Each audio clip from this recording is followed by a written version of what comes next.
अस्सलाम वालेकुम दोस्तों। आज हम पढ़ने वाले हैं थर्मोडायनेमिक्स। थर्मोडायनेमिक्स के अंदर सिस्टम, सराउंडिंग और बाउंड्री किसे कहते हैं, इसके बारे में आज हम जानने की कोशिश करेंगे।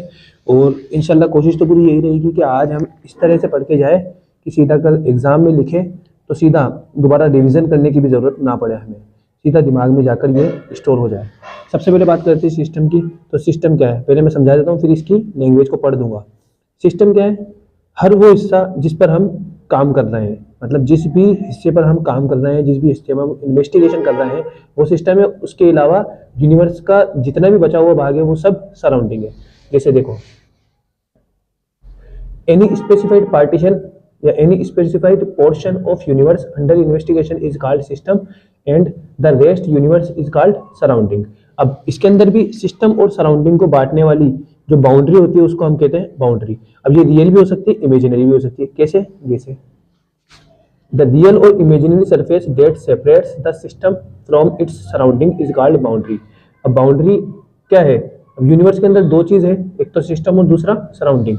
या एक कंटेनर के अंदर जो ये गैस है ये तो कहलाएगी सिस्टम, और इसके बाहर का कहलाएगा सराउंडिंग। इसके बाहर का जो है वो कहलाएगा सारा का सारा सराउंडिंग। सिस्टम और सराउंडिंग को अलग अलग करने वाला कहलाता है बाउंड्री। ठीक है। अब बाउंड्री भी दो तरह की हो सकती है, रियल बाउंड्री और इमेजिनरी बाउंड्री। रियल बाउंड्री भी दो तरह की होती है, एक तो कंडक्टर बाउंड्री और एक इंसुलेटर। कंडक्टर के अंदर क्या होता है, जैसे सिस्टम जो है अपनी एनर्जी सराउंडिंग को दे सकता है तो कंडक्टर बाउंड्री। इंसुलेटर बाउंड्री के अंदर सिस्टम सराउंडिंग को कोई हीट नहीं देगा। Heat can not be transfer between system and surrounding.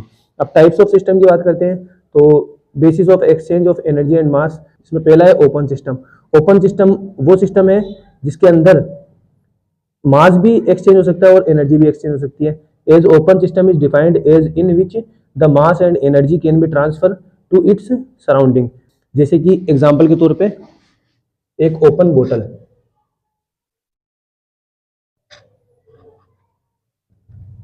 Open बोतल, ओपन बोतल।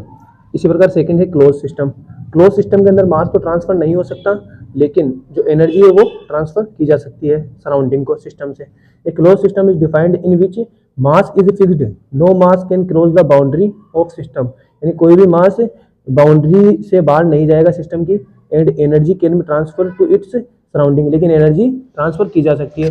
जैसे एग्जाम्पल के तौर पर क्लोज्ड वाटर बोतल। क्लोज्ड वाटर बोतल के अंदर एनर्जी तो ट्रांसफर हो सकती है। जैसे हमने एक प्लास्टिक की बोतल के अंदर पानी लिया गर्म, अगर हम उसको सराउंडिंग के अंदर रख देंगे तो पानी तो उतना का उतना ही रहेगा, यानी मास को ट्रांसफर नहीं होगा अगर हम उसको बंद करके रखेंगे तब।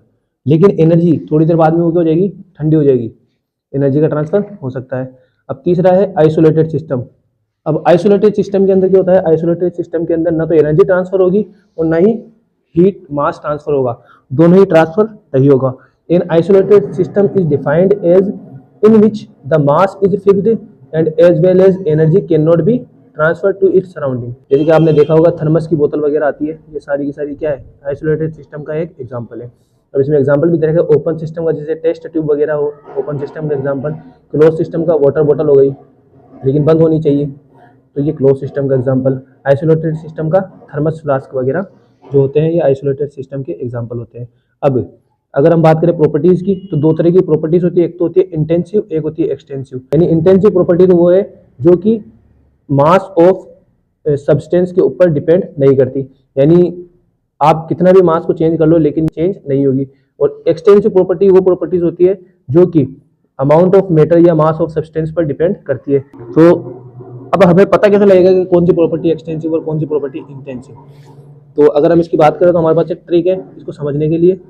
आपको करना क्या है, जो भी आपको सिस्टम दिया हुआ है उसको दो भागों में बांट दो, आधा आधा कर दो, मतलब दो भागों में डिवाइड कर दो। If we divided the system into two parts, अब अगर हम उसको दो भागों में, दो पार्ट्स में बांटने पर अगर प्रॉपर्टी चेंज होती है, प्रॉपर्टी चेंज हो जाएगी तो एक्सटेंसिव, और अगर प्रॉपर्टी चेंज नहीं होगी तो इंटेंसिव। एग्जाम्पल देखो, लेंथ। अब मैंने बोला कि यार ये एक ही सिस्टम है, इसको हमने दो भागों में बांट दिया, या फिर एक रोड है, एक लोहे की रोड है, अगर हमने इसको दो भागों में बांट दिया, मान लो इसकी लेंथ शुरू में थी कुछ L, अब आधा आधा कर दिया तो L बटा दो चली जाएगी इधर एंड L बटा दो चली जाएगी इधर, तो आधे आधे हो जाएगी, मतलब लेंथ चेंज हुई तो लेंथ क्या है, एक्सटेंसिव। अगर बात करें वॉल्यूम की तो लेंथ चेंज हुई तो वॉल्यूम भी चेंज होगा, वॉल्यूम भी एक्सटेंसिव। मास चेंज होगा, हाँ भाई मास चेंज होगा। अगर ये 10 ग्राम की है तो अगर हम इसको 2 हिस्सों में बांटेंगे तो 5-5 ग्राम दोनों भागों में बढ़ जाएगी, तो मास भी चेंज होगा। और मोल भी चेंज होंगे।